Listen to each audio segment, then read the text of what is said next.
Hello everyone. So आजच्या आपल्या quadratic इक्वेशनमधील क्वेश्चनचा पॅटर्न बघा. क्वेश्चन अशा पद्धतीने दिला आहे. First 81 + 125 divided by 2 equals to x and 12x³ equals to -300 + 17y³. Okay. So इथे ॲडिशन केली 206 डिवायडेड बाय 2 आलं.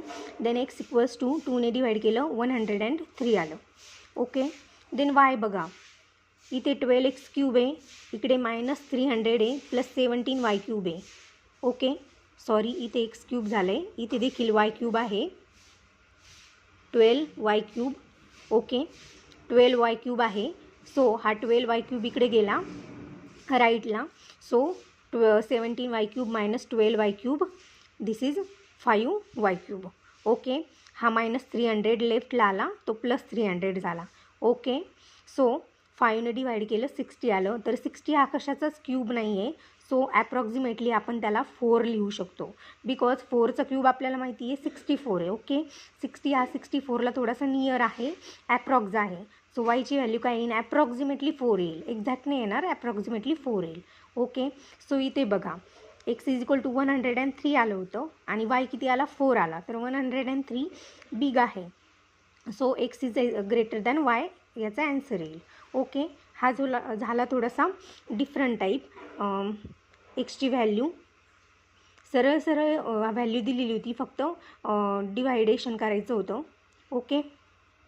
आणि वायला ॲडजस्टमेंट करायची होती. ओके. सो ठीक आहे.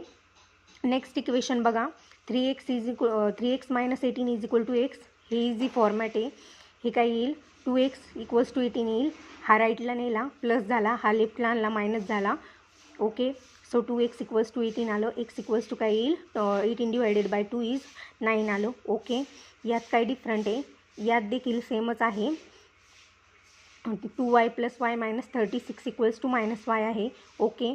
तर हे काय होईल? 2y + y काय होईल? 3y होईल. ओके. हा -y लेफ्टला आणला, तो काय आला? प्लस झाला. So 4y. हा -36 राईटला नेला, पॉझिटिव्ह 36 झाला. ओके. 4ने डिवाइड केलं, y = काय आलं? 9 आलं.